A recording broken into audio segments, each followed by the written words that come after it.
What's going on, guys? So, me and my wife, we went vegan, uh, switched over to the vegan lifestyle maybe about mm, since 2017. I want to say I was vegan just a little bit before that, maybe a few months, and towards the end of 2016. But my wife, she ended up joining in with me, and it's been quite a journey. I was noticing just the development issues even early on before I watched any footage, before I watched any videos, like What the Health or any vegan related videos or documentaries. I was just noticing the development issues that we were going to be dealing with in this country, with just at the rate that we consume, with how purposeful we consume, and with how greedy we are as a country, with how we deal with obesity and being overweight, all those things coming into play. I knew that we were going to be dealing with some sort of development issue. Farming, it was something that is nowadays extremely tedious to do. It's already a tedious job just with normal regular seasons and weather that's expected through seasons. You throw in unpredictable weather or you throw in extreme conditions, you factor in wildfires, you factor in lack of rainfall or sometimes too much, you factor in tropical storms and things like that, wind speeds that's going and destroying establishments and destroying uh, land and people's livelihood.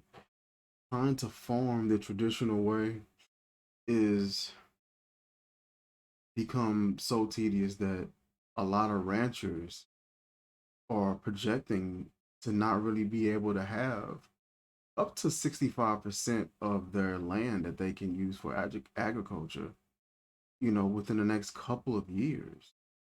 One rancher over in Colorado, if I'm not mistaken, was projecting that he may not be able to do anything, next year. Um, we consume at such a high rate. And then we got organizations that are trying to accommodate that.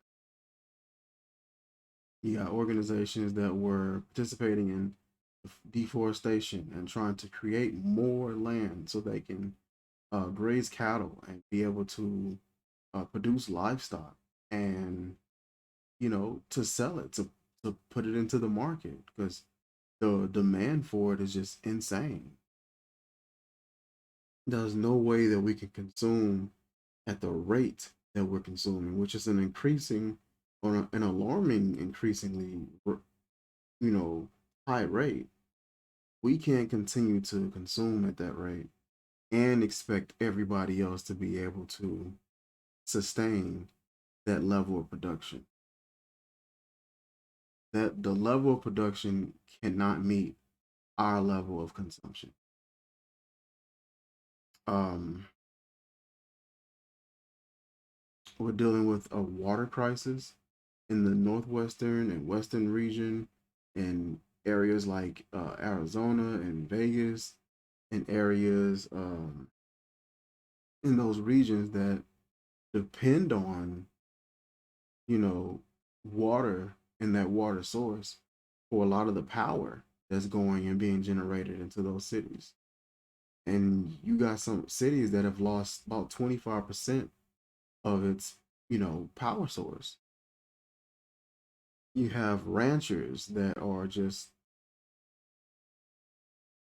running out of options and running out of choices and just having to be forced to sell livestock, just to be able to try to either break even or make some type of a profit.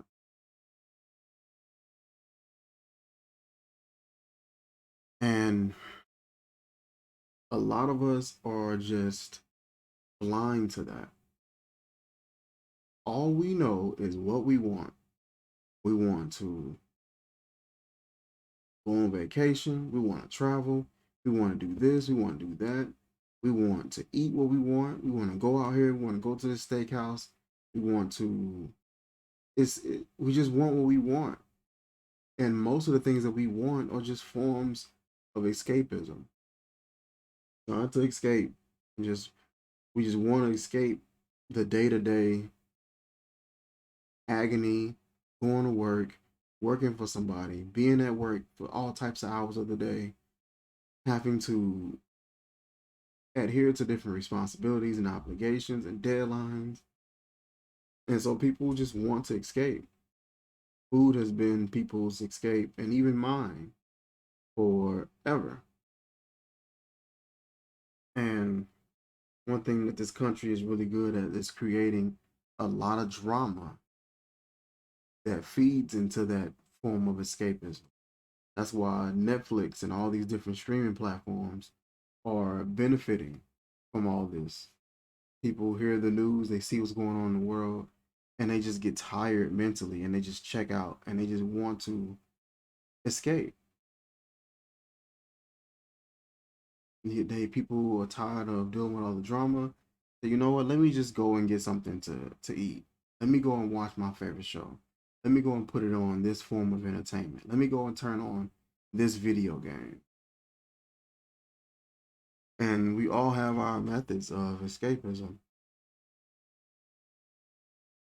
And I think we've been able to effectively escape because a lot of the effects of what's happening in the world were indirect and non-immediate, not immediate. But what's been happening as of late is these effects have become a bit more immediate and a bit more direct. I got a package that came in the mail today. I'm gonna open this up while I'm talking. Normally I have a separate video and I'm just like, hey, I'm unboxing a video. I'm doing an unboxing video today, but it's so much happening from the racism that's in this country. I don't even know who this is from. I saw it, I got a notification for this fragrance, but I have no idea where this came from. Like, it may be a giveaway that I participated in and I forgot that I participated in it. Or maybe one of my friends won it and they're sending it to me. I don't know. This is the fragrance. I saw it listed online. This was around like maybe $15 or $18. I've never smelled this before, so I'm interested in seeing what this is. But yeah, we have quite a bit of crisis. We got a supply chain crisis happening right now. We're still dealing with racism. We have a water crisis happening in the western region. Wildfires are breaking out constantly. We have mandates that are set to go up on the 4th for just about everybody in the workforce. You got police and firefighter staff being fired from their jobs or sent on unpaid leave. The presentation on this box isn't too bad. Let me see if I can pull up my camera and get my focus together. But yeah, the presentation isn't bad. Cash is it? I don't know if it's Larive, Larive, Cash for men, EDT, a little bit of something on the bottom, some information on the back. I think there's ingredient information on the back here. 3.3 ounces. That is made in France.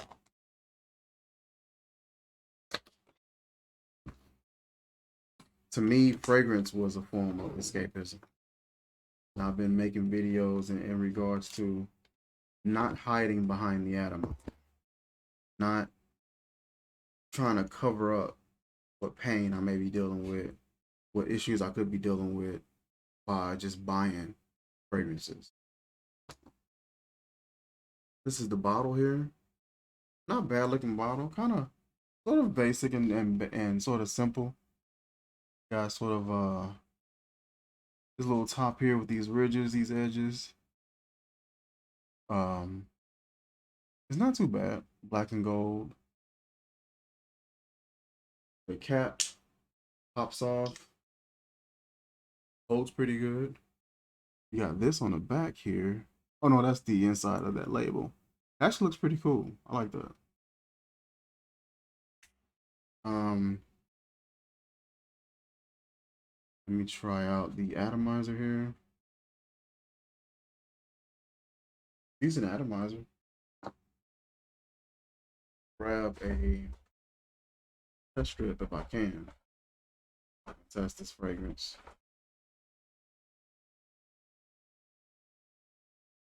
This, like I said, that agenda that's going for Agenda 2030.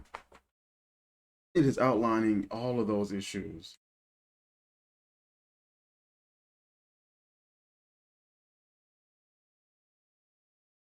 Okay, that's different. Kind of spicy, warm, woody, musky.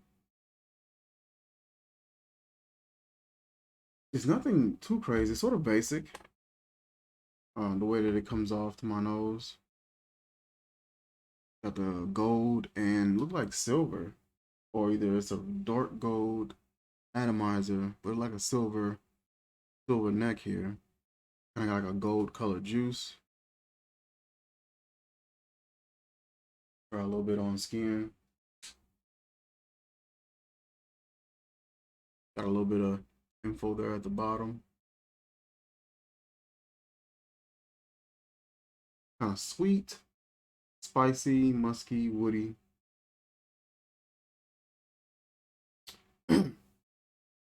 Not bad. It's not something that I would reach for that much. The letters on here is actually raised letters too. I didn't feel that at first. A slightly raised lettering on her.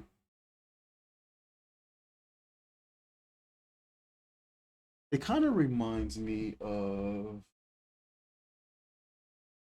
It kind of reminds me of this. But let me see. Maybe not. That's the only thing I could think of in my collection. But this smells similar to.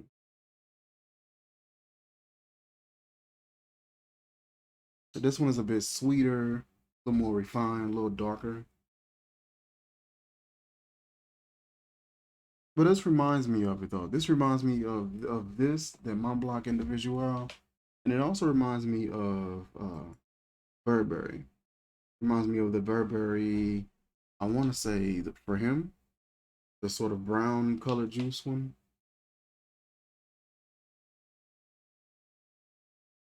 Yeah, it kind of reminds me of that. Don't know what that fragrance is. So it kind of reminds me of this a little bit.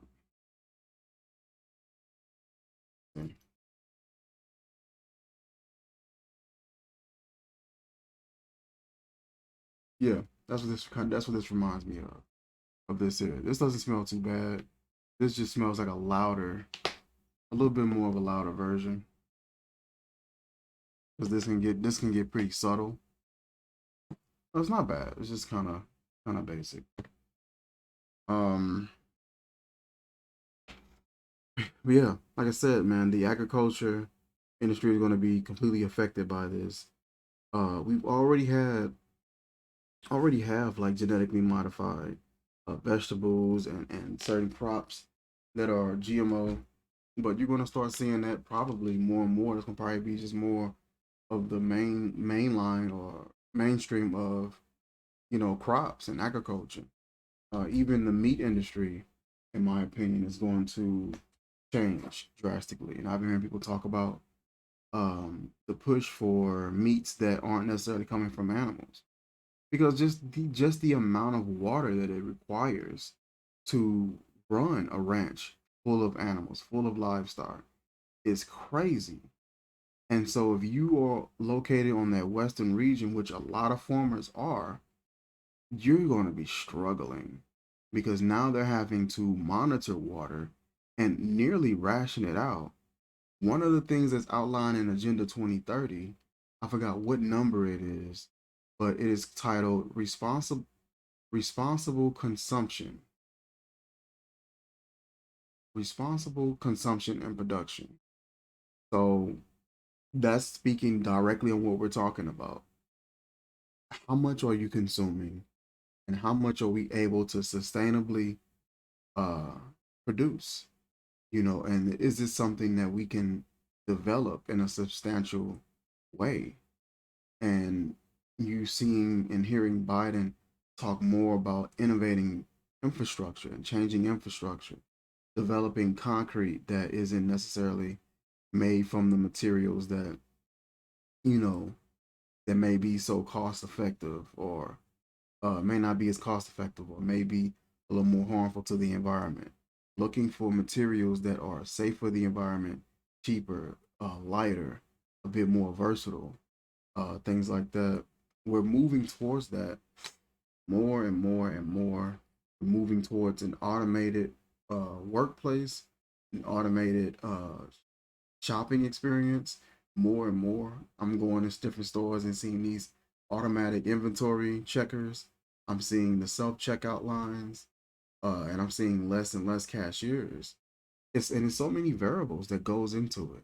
Like I said, all the things that we just named, the natural disasters, the supply chain crisis, the water crisis, the farming crisis, and how it's hurting farmers, the inflation and how prices are just going through the roof, the decline in the workforce, and how people just aren't really desiring to work like that anymore. And the ones who are working are realizing, like, man, this isn't really helping. With prices steady climbing and minimum wage just seem like it just isn't enough. And then, if they are raising the minimum wage, it still doesn't help, because now the employer has to come up and spend more money and lose out on more money. And the employees, we benefit, but the employers, they struggle. And then on some businesses, they have to raise their prices to try to accommodate. Um,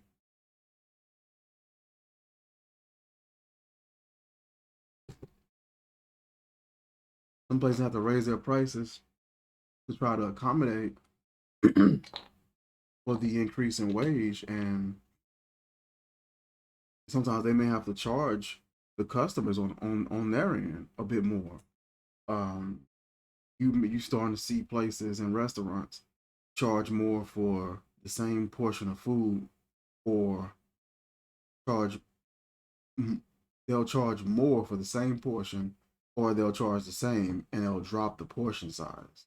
You're starting to see that more and more, but that whole thought process of rationing out resources, rationing out food and water, that's becoming more and more of a thought process, especially now that we're looking into addressing world hunger and worldwide poverty. In these countries where people are just completely, without and completely disadvantaged, uh, dealing with poverty on a level that we haven't seen or dealt with. Um, we're looking to include a lot of these countries into this bill, where they're looking to do zero hunger, zero poverty. It wasn't reduced quality and reduced, in Agenda 2030, those are like one of the first 3 or 4 goals. And it states zero poverty, zero hunger. And so being able to ensure zero, that's quite a bit. And in order to implement that, in my opinion, you're gonna need a rationing system. You're gonna need a system where it's just you get XYZ monthly, you get XYZ monthly, you get this monthly, and you have to consume it responsibly, because you won't get any more until the time for you to get some more. And I believe that's where responsible consumption may come into play. I believe that's where water consumption, um, being regulated, will come into play. And it's a lot that is on the table. There's a lot that is happening at once, and it just simply takes us to just take a look at it, just take a glance at it.